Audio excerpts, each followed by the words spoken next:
नमस्कार, मेरा नाम है अमिताभ और इन्वायरमेंट दिस वीक की श्रृंखला में आज के एपिसोड में स्वागत है आपका।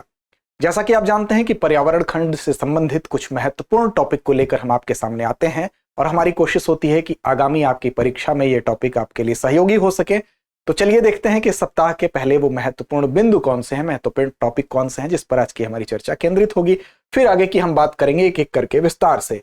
तो देखिए, सबसे पहले हमारा जो टॉपिक होने वाला है वो है रिकॉर्ड कोरल ब्लीचिंग। ये घटना कहां हुई है, क्यों ये खास है, इसके विषय में विस्तार से बात करेंगे। आपको बता दें कि ऑस्ट्रेलिया से संबंधित ये घटना है और ऑस्ट्रेलिया के पश्चिमी हिस्से से संबंधित ये घटना है। आप जानते हैं कि ऑस्ट्रेलिया में जो पूर्वी हिस्सा है वहां पर जो जीबीआर है उसकी स्थिति है, लेकिन ये घटना कहां की है, ये पश्चिम की है। तो इस पर आगे विस्तार से बात करेंगे। ड्रोन आधारित कृत्रिम वर्षा, ये कहां पर हुआ है, तो ये भारत में हुआ है। और भारत में भी कहां पर हुआ है, तो राजस्थान में हुआ है। तो इस पर भी चर्चा करेंगे, क्योंकि अब तक जो है इसके लिए प्रयोग किया जाता था, अमूमन जो विमान है उसका इस्तेमाल किया जाता था, लेकिन ड्रोन का इस्तेमाल करने के लिहाज से ये महत्वपूर्ण है। तो इस विषय पर भी चर्चा हमारी होगी, समझेंगे कृत्रिम वर्षा के कॉन्सेप्ट को भी, और साथ साथ ये पहली बार घटना हुई है तो महत्वपूर्ण है। स्मूथ कोटेड ओटर्स यानी कि उदबिलाव, इसके ऊपर भी चर्चा होगी। ये क्यों चर्चा में आया है, इस बात को भी समझेंगे और एक एक करके विस्तार से इन सभी टॉपिक्स को जानेंगे। अब देखिए, ये तीनों के तीनों टॉपिक ही आपके लिए परीक्षा के लिहाज से महत्वपूर्ण है। तो देखिए, सबसे पहले हमारी चर्चा किस पर होगी। पहली चर्चा हमारी केंद्रित है पश्चिमी ऑस्ट्रेलिया रिकॉर्ड कोरल ब्लीचिंग पर। अब ये हिस्सा पहले तो आप ये जाने कि पश्चिमी ऑस्ट्रेलिया की बात हो रही है। आप जानते हैं कि जो जीबीआर है यानी कि ग्रेट बैरियर रीफ है वो यहां पर स्थित है, यानी कि उत्तर पूर्वी हिस्से में स्थित है। लेकिन हम बात कर रहे हैं इस हिस्से की, यानी कि जो पश्चिम का हिस्सा है उस हिस्से की बात कर रहे हैं, यानी कि वहां से लेकर यहां तक का जो हिस्सा है। अब देखिए, आप जानते हैं कि जो ग्रेट बैरियर रीफ है यानी कि जीबीआर है, विश्व की सबसे बड़ी प्रवाल भित्ति प्रणालियों के लिए उसको जाना जाता है। क्वींसलैंड जो प्रांत आपको दिखाई दे रहा है ऑस्ट्रेलिया का, ये इसके पास में यहां स्थित है, उसके किनारों पर इसकी स्थिति है। उसी के तट पर ये कोरल सागर में ही लगभग 2300 किलोमीटर की लगभग 3000 यहां पर चट्टाने हैं। उनके साथ साथ यहां पर 900 जो द्वीप हैं छोटे छोटे, उनसे निर्मित है 400 प्रकार के यहां पर प्रवाल, और ये माना जाता है कि लगभग 1500 मछलियों के घर के रूप में इसको जाना जाता है, यानी कि जैव विविधता के लिहाज से भी ये समृद्ध है। तो देखिए, हम चर्चा आज जीबीआर की नहीं कर रहे हैं। हमारी चर्चा क्या है, हमारी चर्चा है बेसिकली इसके पश्चिमी ऑस्ट्रेलिया के क्षेत्र से। और यहां पर अब तक का सबसे लंबा, सबसे बड़ा और सबसे तेज यानी सबसे स्पीड से होने वाला कोरल ब्लीचिंग माना गया है। यानी कि कोरल ब्लीचिंग की जो घटना है वो अब तक की सबसे लंबी है, सबसे बड़ी घटना है और सबसे तीव्र घटना है। और जो मृत्यु दर रिकॉर्ड हुआ है वो एक तरह का रिकॉर्ड दर्ज किया गया है, यानी कि अब तक इतनी तेजी से मरने की दर नहीं थी। तो संबंधित ये खबर हमारी इसीलिए महत्वपूर्ण हो जाती है। ये घटना 1500 किलोमीटर में फैली है और ये कोरल की हम बात कर रहे हैं। तो बेसिकली आप पहले ये जान जाइए कि जो प्रवाल होता है वो होता क्या है, कोरल होता क्या है। तो प्रवाल समुद्री अकशेरुकी एक ऐसा जीव होता है जिसमें कि रीढ़ की हड्डी नहीं होती है। अकशेरुकी का मतलब ही हुआ कि उसमें रीढ़ की हड्डी नहीं होती है। और प्रत्येक प्रवाल को पॉलिप कहा जाता है। क्या कहा जाता है, पॉलिप कहा जाता है। और ऐसे हजारों पॉलिप जब एक साथ मिलते हैं तो मिलकर एक कॉलोनी बनाते हैं, ग्रुप बनाते हैं। और जो पॉलिप होता है बेसिकली वो जुक्सेनथेला नाम का एक कोश की शैवाल होती है। जुक्सेनथेला उसका नाम होता है। इस शैवाल के साथ ये क्या करता है, सहजीवी संबंध साझा करता है। यानी कि शैवाल क्या करेगी, प्रकाश संश्लेषण करेगी और भोजन बनाएगी, और उस शैवाल से ये भोजन ग्रहण करेगा प्रवाल, और बदले में प्रवाल उसको क्या करेगा, उसको घर प्रदान करेगा, आवास प्रदान करेगा। तो ये दोनों आपस में क्या होते हैं, सहजीवी संबंध पर आधारित होते हैं। यानी कि शैवाल प्रवाल को भोजन और पोषक तत्व जो सूर्य के प्रकाश के उपयोग के माध्यम से, प्रकाश संश्लेषण की जो है क्रिया है उसके माध्यम से शैवाल बनाता है, और वो क्या करता है, जो प्रवाल होते हैं, पॉलिप होते हैं, उनको वो भोजन देता है। और प्रवाल क्या करते हैं, बदले में क्या लाभ मिलता है इनको, तो शैवाल को घर, प्रवाल जो होते हैं वो शैवाल को घर देते हैं रहने के लिए, कुछ पोषक तत्व भी प्रदान करते हैं। अब जो जुक्सेनथेला नाम की जो शैवाल होती है, वो उसी शैवाल के कारण ही ये जो प्रवाल होता है, जो पॉलिप्स का पूरा ग्रुप होता है, इसको चमकीला रंग प्रदान करते हैं। जिस तरह की शैवाल होगी वैसे रंग के दिखाई देते हैं। तो इन दोनों के बीच में आप ये जानिए कि इनके बीच में एक सहजीवी संबंध होता है। और जब भी इनके बीच में कोई स्ट्रेस होगा, तनाव होगा, एक दूसरे से जब ये बिछड़ेंगे तो इसका मतलब ही होगा कि उस समुद्री पारिस्थितिक तंत्र में कुछ ना कुछ गड़बड़ है। तो ये एक तरह से उस समुद्री पारिस्थितिक तंत्र के बेहतर स्वास्थ्य को भी प्रदर्शित करते हैं। अगर बेहतर स्वास्थ्य है समुद्री पारिस्थितिक तंत्र का तो आपको इनके बीच में कोई दिक्कत नहीं दिखाई देगी। और अगर इनकी मृत्यु दर हो रही है, इसका मतलब कि स्ट्रेस है, और स्ट्रेस का मतलब है कि समुद्री पारिस्थितिक तंत्र में सब कुछ ठीक नहीं चल रहा है। तो देखिए यहां पर यही हुआ है, जो कोरल ब्लीचिंग होती है, कोरल ब्लीचिंग का मतलब ही होता है कि यहां पर इन दोनों के बीच में स्ट्रेस होना और प्रवाल और जो जुक्सेंथेला नाम की जो शैवाल है, इन दोनों के बीच के सहजीवी संबंध का टूटना। जब टूटेंगे तो इनको उसी के कारण रंग दिखाई देता है, शैवाल के कारण ही रंग दिखाई देता है प्रवाल का। वो रंग क्या होगा, ब्लीचिंग हो जाएगी, यानी कि वो रंग अब नहीं दिखाई देगा और वो व्हाइट कलर के दिखाई देने लगेंगे और धीरे धीरे भोजन भी जब नहीं मिलेगा तो उनकी मृत्यु होने लगेगी। अब देखिए ये घटना हुई है और मृत्यु दर जो हुई है बहुत तेजी से दिखाई दी है, रिकॉर्ड दर्ज किया गया, 1500 किलोमीटर में फैली यह घटना है। अब यहां पर कुछ ऐसे क्षेत्र थे जहां पर 11% से लेकर 90% तक कोरल जो थे उनकी मृत्यु दर्ज की गई है, यानी कि 90%। अब सोचिए किसी एरिया में जो कोरल है 90% अगर उसकी डेथ हो रही है तो इसका मतलब क्या है कि वहां पर समुद्री पारिस्थितिक तंत्र में सब कुछ बहुत ज्यादा गड़बड़ चल रहा है। अब NOAA के द्वारा 15 अप्रैल 2024 को चौथी वैश्विक मास कोरल ब्लीचिंग की घटना बताया गया, यानी कि चौथी वैश्विक मास कोरल ब्लीचिंग की घटना है। अब तक जो बड़ी घटनाएं हुई हैं उसमें यह चौथी घटना बताई गई है। अब NOAA क्या है, तो national ocean and atmospheric administration. ये क्या है, तो ये संयुक्त राज्य अमेरिका का एक सरकारी वैज्ञानिक एजेंसी है वहां की। बेसिकली ये जो महासागर ओशियन हो गया, वायुमंडल यानी एटमॉस्फेयर हो गया, जलवायु यानी कि क्लाइमेट हो गया, और मौसम यानी कि वेदर हो गया, इससे जुड़ी जो निगरानी होती है, जो शोध होता है और जो पूर्वानुमान होता है, उस पर यह काम करने का काम इसका है। तो NOAA ने 15 अप्रैल 2024 को बताया। अब 2023 और 24 के रिकॉर्ड को अगर देखा जाए, 2023 से 24 के बीच अगर टेम्परेचर को देखा जाए, समुद्री तापमान को देखा जाए, तो जो रिकॉर्ड समुद्री तापमान दर्ज किया गया यानी 2025 तक ये बना रहेगा।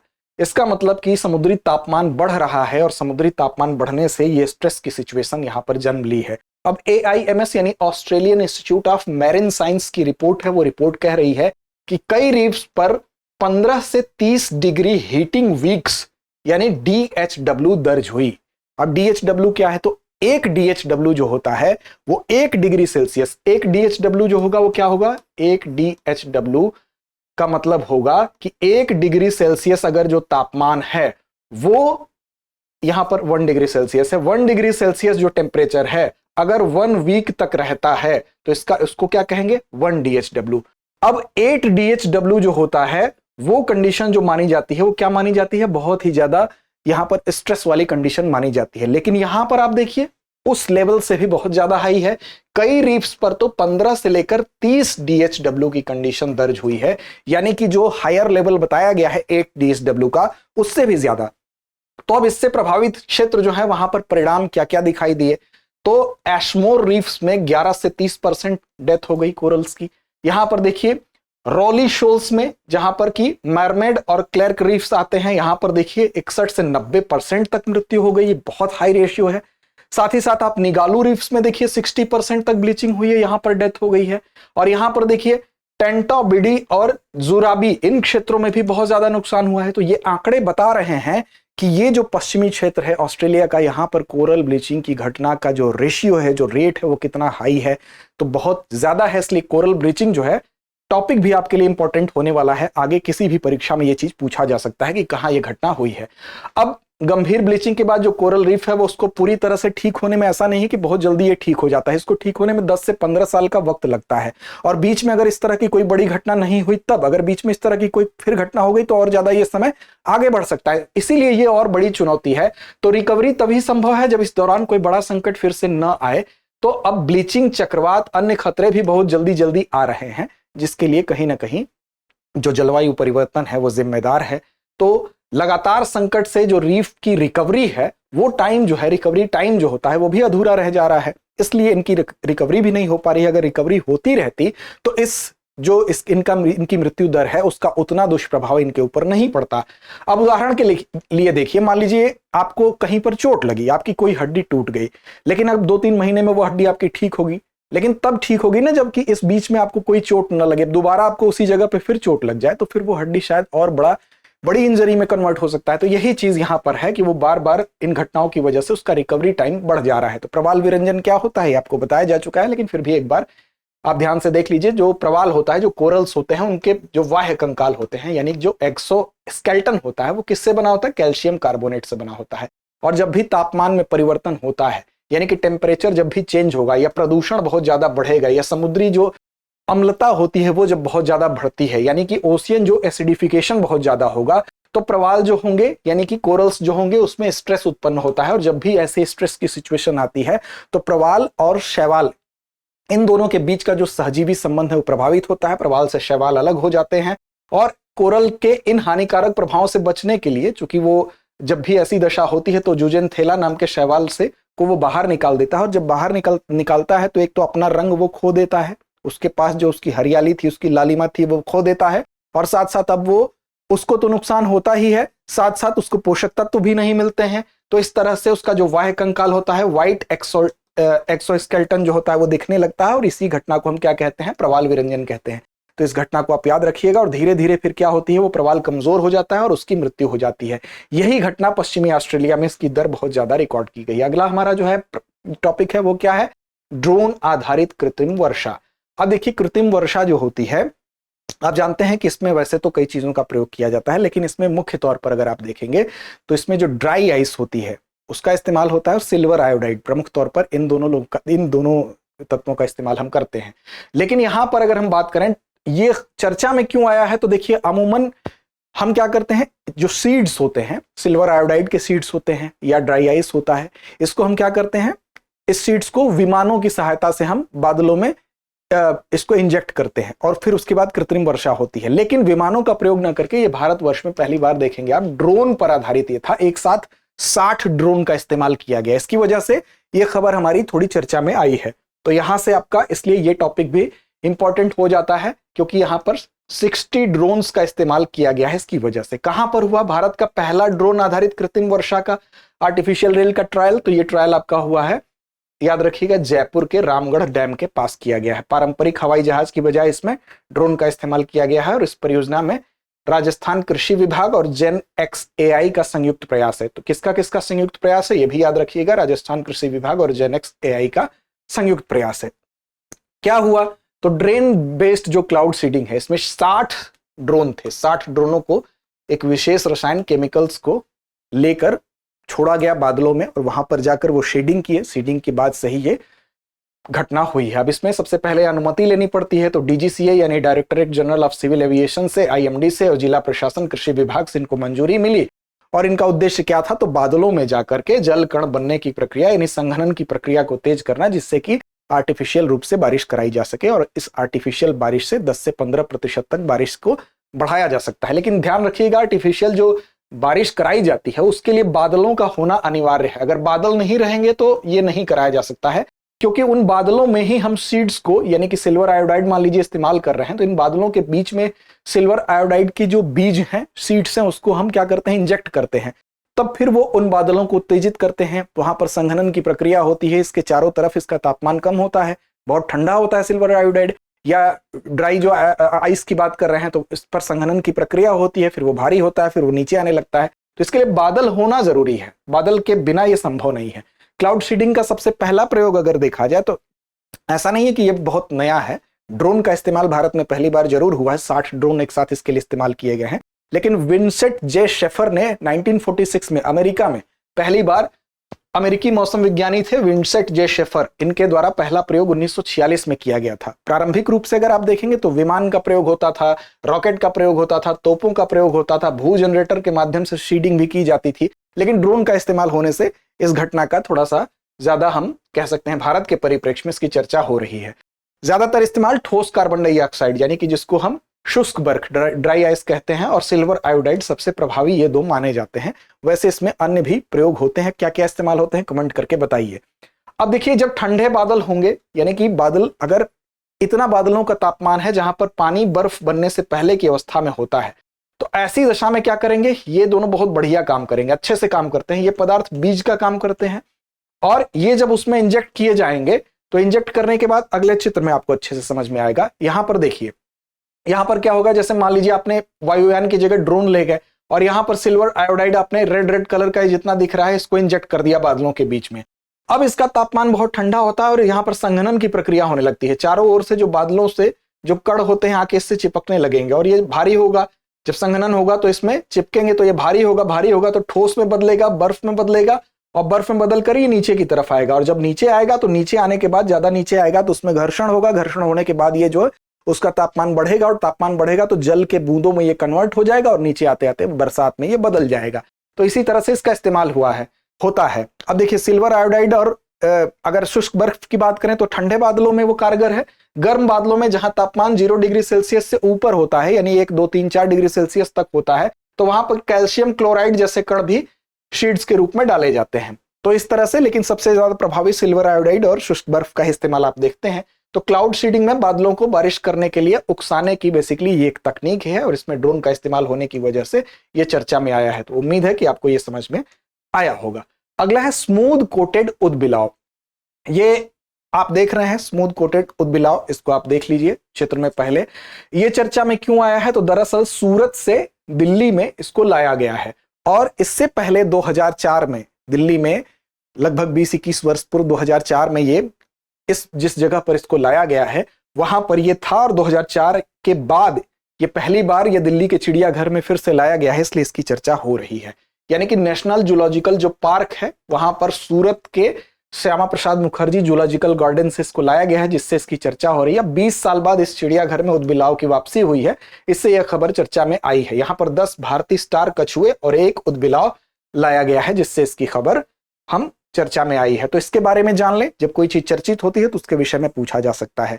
दरअसल ये खास इसलिए भी है क्योंकि ये एक संकटग्रस्त स्थिति इसकी है, और इसके शिकार पर पूर्णतः प्रतिबंध भी है।